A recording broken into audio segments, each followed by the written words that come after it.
Bonjour à tous, j'espère que vous allez excellemment bien. Aujourd'hui on se retrouve pour parler cyclisme, pour faire la présentation globale de ce Paris-Nice 2022, de cette nouvelle édition de Paris-Nice. Pourquoi je dis présentation globale? Parce que on fera tous les soirs la présentation de l'étape du lendemain. Donc là, dans cette vidéo-là, je vais quand même vous présenter l'étape numéro 1, la première étape de ce Paris-Nice. Ça sera en fin de vidéo, on fera la présentation de cette première étape, mais ça sera plutôt une présentation globale et puis on parlera des favoris également dans cette vidéo et un peu de comment va se dérouler cette course.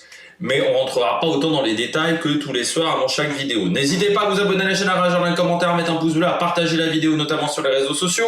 Dans les commentaires, vous pouvez me dire quels sont vos favoris pour l'étape numéro 1 et également pour le classement général de cette course. Et un peu votre grosse cote, celui que vous pensez qui peut faire un petit peu la différence sur le classement général. Et puis n'hésitez pas à vous abonner, c'est très important pour la chaîne. On est quasiment à 930, là on est à 928 je crois abonnés, donc voilà, on progresse. Eh bien on commence tout de suite. Alors je vais déjà vous dire le programme sur la chaîne très rapidement sur ce Paris-Nice. Donc tous les soirs, débrief de l'étape. Alors le débrief de l'étape, ça sera vers... Je pense pas avant 21h, ça c'est sûr, pour une raison extrêmement simple, il y a les Paralympiques, c'est-à-dire que dans la journée, je vais uploader 2 vidéos avec une connexion internet qui dépasse pas les 0,6 mégabits, 0,7 mégabits en débit montant, c'est-à-dire vraiment le débit qui sert à l'upload. Autant vous dire que ça met du temps pour uploader une vidéo, même si je réduis la qualité, même si je suis qu'en 720p, il faut le savoir, pour cette raison-là. La webcam est capable de faire la 4K pour tout vous dire, mais je suis un peu limité techniquement à cause de la connexion internet. Et puis bon, la fibre, ils sont cons, les mecs de la fibre, ils l'ont tiré à 1 km de ma maison. Ils se sont arrêtés, c'est-à-dire qu'il y a une partie de la commune là qui a déjà la fibre, ça je suis à la campagne, mais je fais partie des clampins qui ne l'ont pas encore, parce qu'il n'y avait plus assez de thunes. Alors ils n'ont pas tiré assez vite, puisqu'il faut savoir que moi c'est pas Orange qui installe la fibre, c'est Berry Numérique. Et donc voilà, il y a 1 km, il y a 20 maisons à couvrir, voilà. Et je fais partie des 20 maisons qui ne sont pas encore couvertes. Inch'Allah, on espère cette année, mais je ne suis pas très convaincu que ça soit cette année, cette affaire-là. Donc voilà, je ne peux pas uploader 150 vidéos par jour, en sachant que il y a également la MotoGP cette semaine et il y a également un piste verte sur les grandes compétitions de la semaine au niveau des sports d'hiver. Donc sinon après c'est un petit peu compliqué pour tout uploader. Et ben voilà, on commence tout de suite par le profil. Et donc les vidéos, comment se composeront les vidéos. Donc on fera le débrief du jour, donc bilan des bleus, top et flop, comme d'habitude. On essaiera que ça tienne en un quart d'heure, cette portion-là. Un quart d'heure, 20 minutes grand maximum. De toute façon, il y a des étapes où j'aurai pas grand-chose à dire. Et puis ensuite, il y aura une deuxième partie de vidéo qui sera consacrée à l'étape du lendemain, où on fera une petite analyse rapide de l'étape du lendemain. Donc voilà, un gros quart d'heure on va dire de bilan et puis la présentation de l'étape du lendemain. Comme ça je groupe tout en une seule vidéo. Et pour Tirreno Adriatico, pour finir, grand maximum pour Tirreno Adriatico, ça sera un bilan de la course. Mais il y a, Tirreno Adriatico, vous le savez, pour ceux qui sont sur la chaîne depuis très longtemps, j'arrive jamais à le faire. C'est une course que j'ai dû voir 2 fois dans ma vie grand maximum, parce qu'à chaque fois je me concentre sur Paris-Nice et j'arrive pas à m'en sortir avec Tirreno. J'ai toujours eu un problème avec Tirreno Adriatico. Ça fait partie des courses, il y a Tirreno, il y a le Tour du Benelux, un peu le Tour du Pologne, que j'ai pas énormément vu dans ma vie. Parce que il y a d'autres courses en même temps, où je suis en vacances, il y a plein de choses, et ce qui fait que j'ai rarement le temps de les voir. On commence donc tout de suite par la présentation globale du parcours. Je vous ai mis donc la petite carte du parcours, la petite carte du parcours 2020. Donc on part des Yvelines, Mantes-la-Ville, on aura ensuite une deuxième étape dans l'Orléanais avec une arrivée à Orléans, puis vers Zondin, le Palestel, c'est dans la Creuse, puis Domérat, Montluçon. Domérat c'est dans la banlieue de Montluçon. Un contre-la-montre, ça sera le mercredi 9 mars. Saint-Just, Saint-Rambert, Saint-Sauveur-de-Montagu, notamment un petit passage dans l'Ardèche, Ardèche et la Drôme pour cette étape-là, donc vous verrez comme des routes qu'on a déjà vues le week-end dernier. Et puis il y aura ensuite Courthézon vers Aubagne, Nice, Col du Turini, et puis Nice, dimanche 13 mars pour la dernière étape de ce Paris-Nice. Eh bien, ce sera le dernier jour des Jeux Paralympiques, la dernière étape de Paris-Nice. Tout se suivra, voilà, parce que les deux se retrouvent en même temps. Ensuite, je pourrais me reposer enfin peut-être pendant une semaine. Et encore, il y aura encore du cyclisme, certainement. Puis il y aura la F1 aussi, il y aura des choses à dire encore. Parce que je charbonne quand même sacrément fort depuis mi-décembre. Hein. C'est entre les bilans depuis les bilans MotoGP, j'ai pas eu beaucoup de jours de pause dans cette affaire-là. Donc voilà le parcours de Paris-Nice, c'est un petit peu toujours la même chose, c'est-à-dire que c'est la course au soleil, c'est-à-dire que vous avez les 2-3 premiers jours où il faut pas se faire piéger. Puis ensuite, des fois, on a un contre-la-montre, des fois on n'a pas de contre-la-montre. Cette année, on a un contre-la-montre 13 km. Bah, faut éviter de perdre beaucoup trop de temps. Et puis ensuite, on retrouve lors des 3 derniers jours, grosso modo, la bagarre entre ceux qui sont encore en capacité de gagner la course, et puis il y a ceux qui vont aller chercher les étapes. Mais c'est vraiment une course qui est atypique, on va dire, dans son fonctionnement, parce que on a un peu toujours la même chose, à part l'année où il avait flotté, l'année de la victoire de Tony Martin, où là, ça avait été dur tout le temps, mais c'est vraiment la course au soleil. C'est-à-dire souvent les 2-3 premiers jours, il y a pas mal de vent, c'est un peu compliqué au niveau des conditions climatiques. Puis plus on se rapproche de Nice, plus il fait beau. Et les 3-4 derniers jours, normalement, on a des conditions qui sont intéressantes. Et c'est surtout la grosse bagarre. Et faire attention le dernier jour. L'étape est très spectaculaire. Et cette année, on a vraiment condensé énormément de difficultés sur 115 km.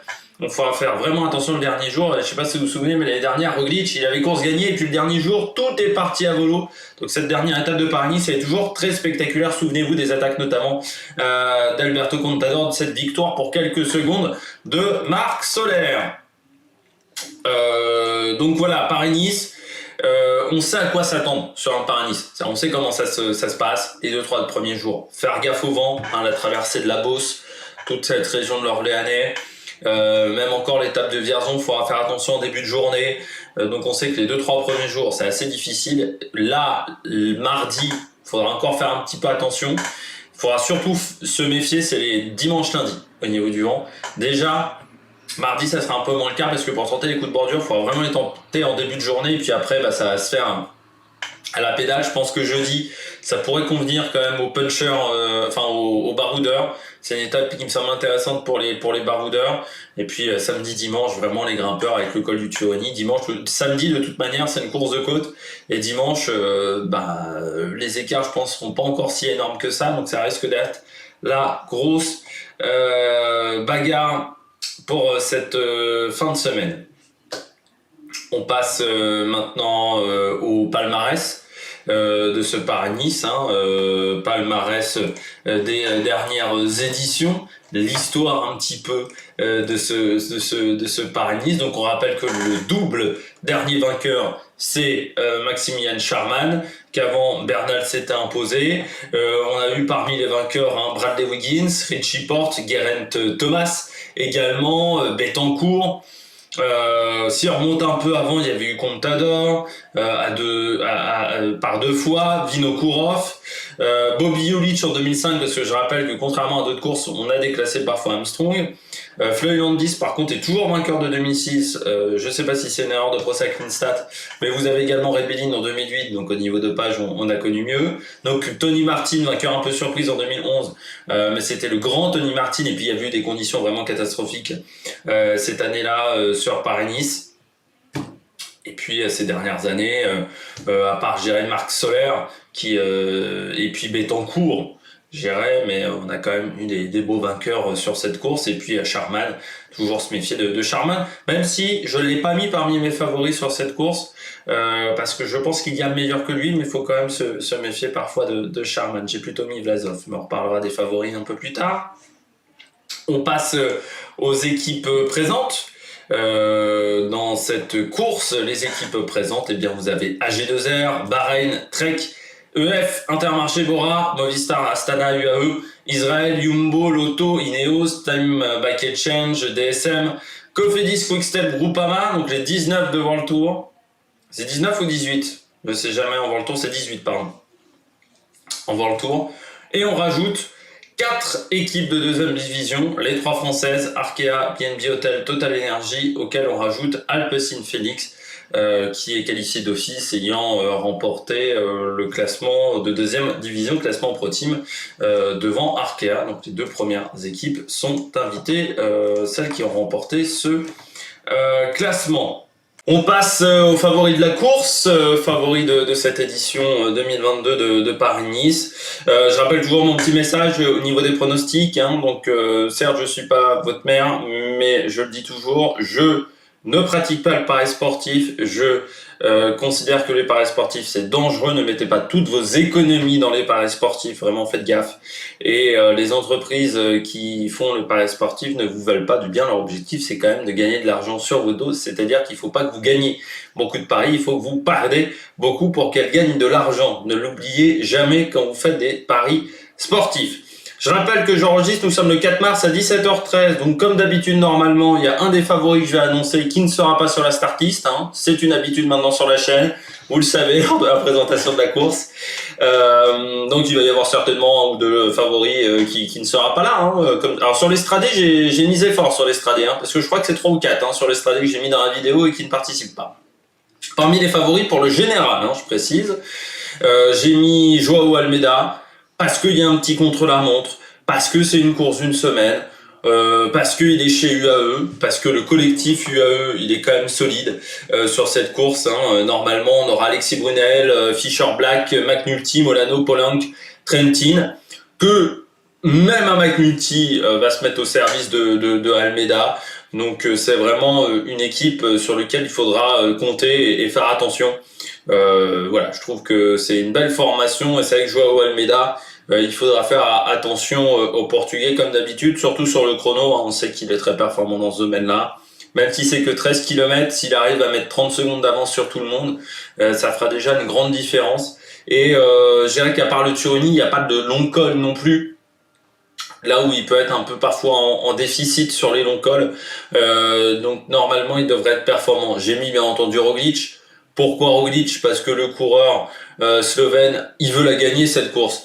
Ça lui passe tellement sous le coin du nez depuis 2-3 ans que, depuis 2-3 ans, non, l'année dernière surtout, où ça lui est passé sous le nez. Il a envie de la gagner, il a envie de montrer qu'il sait faire en France aussi. C'est important pour lui parce qu'il y a une sorte de problème avec les courses françaises et Roglic. C'est-à-dire que c'est vrai qu'aujourd'hui en France, il a rarement été...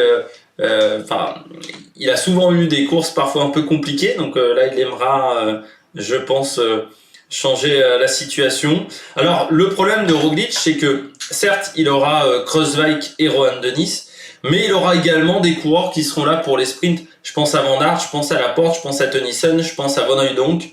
Donc il y aura un peu 2 équipes en une. Ça peut être un souci pour Roglic, comme un avantage, c'est-à-dire sur les épreuves, les étapes où il y aura du vent, il sera très bien protégé. Et puis on sait que Van Aert peut l'aider également en montagne.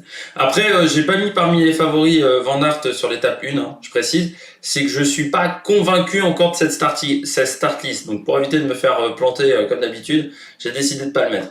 Gaudu, le coureur de la Groupama, parce que début de saison plutôt satisfaisant pour David Gaudu, parce qu'il y aura quand même Madouas, Mollard, Geniet, Kung, Ladanius, le GAC, donc autant vous dire que même sur le plat, le GAC, Ladanius c'est pas mal, et puis en montagne, il y aura également Madouas et Mollard pour l'entourer, donc ça c'est très intéressant pour le coureur français, et puis il est plutôt en performance début de saison, et puis sur les courses d'une semaine, il a déjà montré qu'il était très performant, notamment sur le Tour du Pays Basque l'année dernière. Donc voilà, c'est un coureur qui est performant sur ce type de course. Sur les grands tours, moi j'ai toujours dit que j'ai quelques réticences autour de Gaudu, mais sur une course d'une semaine, pour moi c'est très satisfaisant, et encore une fois, le contre-la-montre ne fait que 13 km, donc il va perdre un peu de temps, mais je pense que ça sera pas rédhibitoire, et puis il a progressé en contre-la-montre, même si sa position pourrait être encore un peu meilleure.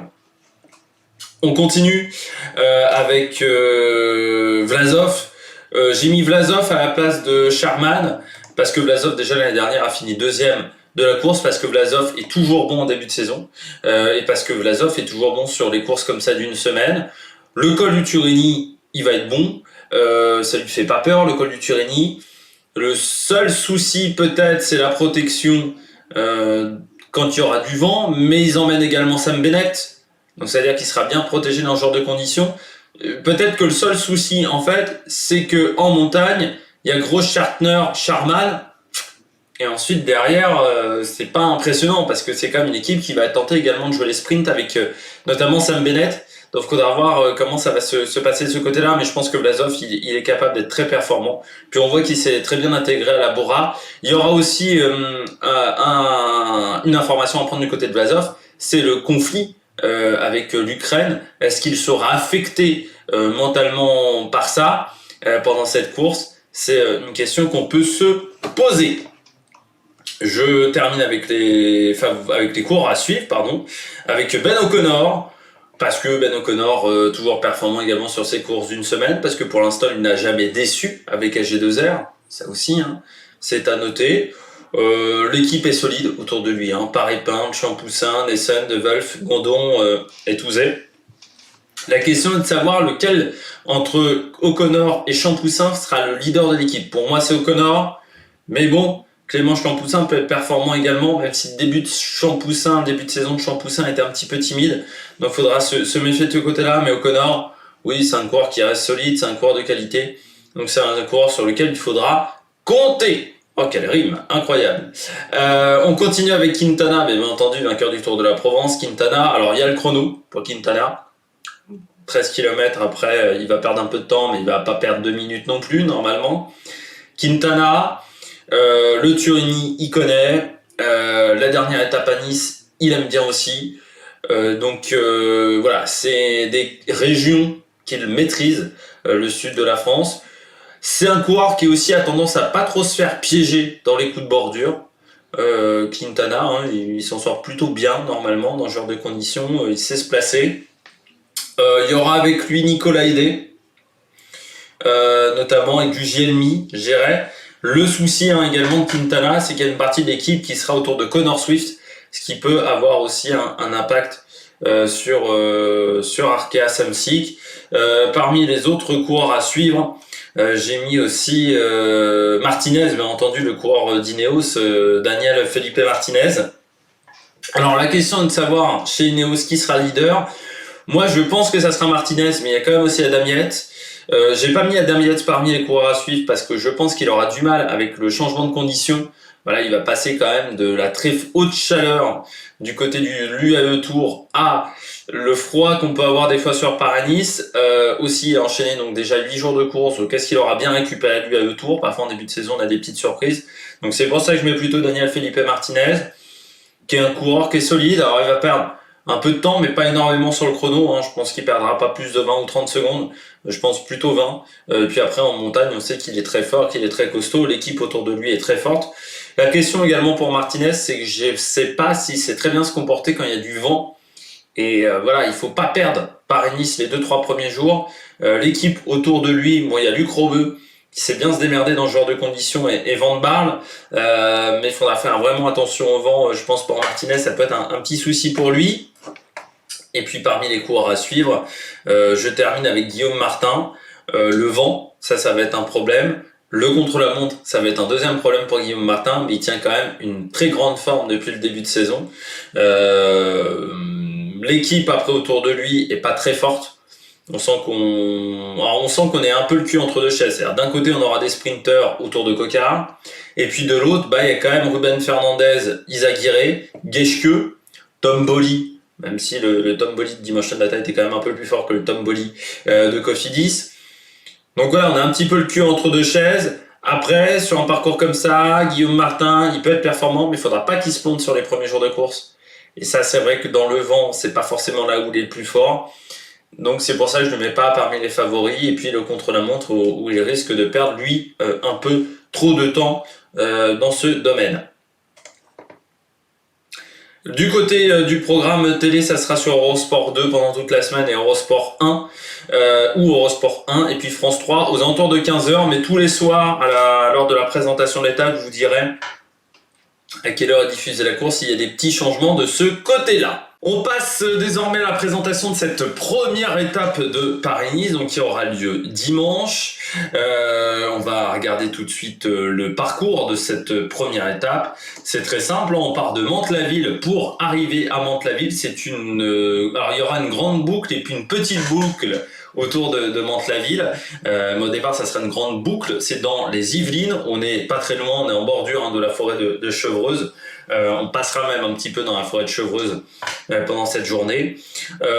Début de journée plutôt calme, je dirais, autour de la côte de Véteuil, 1 km 8 à 5,7% de moyenne. Côte de 3e catégorie, elle sera au bout de 32 km 500 de course. Vous le voyez, cette côte de Véteuil. Bon, c'est pas très compliqué, voilà, c'est un peu comme les côtes dans les Yvelines, c'est pas des côtes très compliquées, et là en plus c'est l'accumulation de difficultés qui va faire que cette étape va être compliquée, je m'étouffe. Mais la côte de Véteuil, normalement, ça devrait pas être extrêmement compliqué. Pour les coureurs, et puis en début de journée, ça permettra peut-être à l'échapper si elle n'a pas encore réussi à s'échapper, de partir. Vous voyez, là, on est un petit peu dans cette portion de forêt de Chevreuse. Il y aura la côte de la route des Crêtes juste après, une vingtaine de kilomètres après, 1 km 6 à 6% de moyenne. Côte également de 3e catégorie. De toute façon, toutes les côtes de la journée seront des côtes de 3e catégorie. Côte de la route des Crêtes.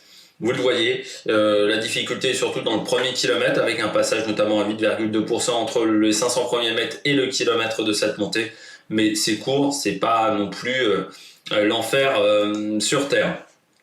Ensuite, on aura un passage, notamment on passe à Saint-Didier-la-Ville, Houdan. Donc là, on est vraiment plus du tout dans la forêt de Chevreuse, on sera plutôt dans des zones dégagées, exposées au vent. Il faudra donc faire attention. On aura ensuite un sprint intermédiaire au kilomètre 129, c'est-à-dire les 30 derniers kilomètres qui vont être très très nerveux à partir de ce moment-là. À Boinvilliers, 900 mètres à 6,9% pour ce sprint intermédiaire. Puis ensuite, on enchaînera avec le parcours final, notamment avec la côte de Breuil-Bois-Robert, 1 km 2 à 6,9%, cette côte de Breuil-Bois-Robert. Alors, il y a une petite différence entre les deux versions, mais alors vraiment une toute petite différence. La base de cette côte est la même, donc 1 km 2 à 6,8%. Moi, sur Pro Cycling Stats, j'avais deux profils différents de montée. Donc c'est pour ça que je vous dis ça. Après, c'est peut-être une erreur de Pro Cycling Stats, mais la base est la même, c'est-à-dire premier 500 mètres à 7,4% et ensuite 6,4%, c'est très court. Et cette côte-là, on la prendra deux fois, et une fois à 6 km de l'arrivée, ce qui pourrait rendre la course très nerveuse. Et puis Magnanville, un sprint intermédiaire également en côte, 1 km à 5% de moyenne du côté du sprint intermédiaire. Et tout ce parcours-là, ces 30 derniers kilomètres, il faudra faire attention, on sera sur des parcours très urbains, donc faire attention, ça peut être glissant, ça peut être vraiment très technique, toujours faire attention, et puis surtout, voilà, ça sera très nerveux parce que le parcours sur le final est très nerveux et incite aux attaques. Du côté de la météo, on aura 7 degrés dimanche, donc il fera un peu frisqué, avec du vent à 35 km/h, vent qui viendra de nord-est. Précision, je rappelle qu'on est sur un circuit, il faudra faire surtout attention entre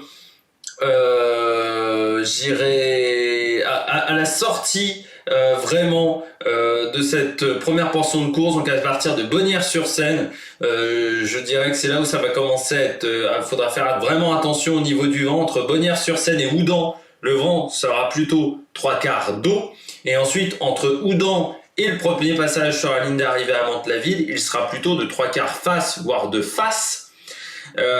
Donc on pourrait quand même avoir des surprises sur cette portion de course qui a l'air comme ça calme entre Bonnières-sur-Seine et Boinvilliers. Or, c'est là où on pourra avoir des coups de bordure, donc il faudra vraiment faire attention à ce moment-là de la course. Du côté de la stratégie, moi je vois une course nerveuse avec pas mal d'attaques. Pourquoi pas un coup de bordure, même si je suis pas sûr que qu'on arrive à perdre énormément de coureurs. Je pense qu'il y aura pas mal d'attaques, que le rythme va être élevé dans cette étape et qu'il faudra faire attention. J'aurai beaucoup d'attaques, mais je pense que c'est un sprinter qui peut s'imposer lors de cette course. Du côté des favoris, j'ai mis Colbrelli, parce que bon, sur ce type de parcours, Colbrelli est un petit peu comme un poisson dans l'eau, et la Bahreïn a quand même une bonne formation pour l'entourer. J'ai mis Jasper Stuyven, parce qu'il me semble que Jasper Stuyven C'est un parcours qui peut ressembler un petit peu à du Milan-San Remo, on va dire légèrement, mais il est capable vraiment de passer tranquillement ses difficultés. J'ai mis Molano, parce que pour moi Molano c'est un sprinter qui passe très bien les bosses, même si c'est peut-être pas forcément le plus à l'aise dans un peloton, donc il faudra faire attention, il faudra pas qu'il se fasse lâcher par un coup de bordure. Mais Molano, c'est quand même un coureur qu'il faut faire attention. Je pense que c'est un coureur, ça fait partie des coureurs un petit peu sous-estimés du peloton, mais il faut vraiment faire attention à Molano. Et puis j'ai mis en grosse cote, vraiment grosse cote, Mathilde Souvel, le coureur d'Arkea Samsic. On sait jamais si la course est très nerveuse. C'est un flahut. Il peut être performant sur ce type de sprint, surtout si Connor Swift n'arrive pas à être là dans le final. Et je rappelle que je me base sur la starting list du général, donc c'est-à-dire qu'on est le 4 mars et qu'il est 17h, la starting de 17h. La course sera diffusée donc sur Eurosport et France 3, 15h10, l'horaire de début de retransmission de ces deux courses. J'espère que vous avez aimé cette vidéo, même s'il est un petit peu longue. N'hésitez pas à vous abonner à la chaîne, à réagir dans les commentaires, à mettre un pouce bleu. Et puis nous, on se retrouve donc dimanche soir pour débriefer cette première étape de Paris-Nice 2022, donc à partir de 21h. Allez, ciao ciao sur la Meilleure Production.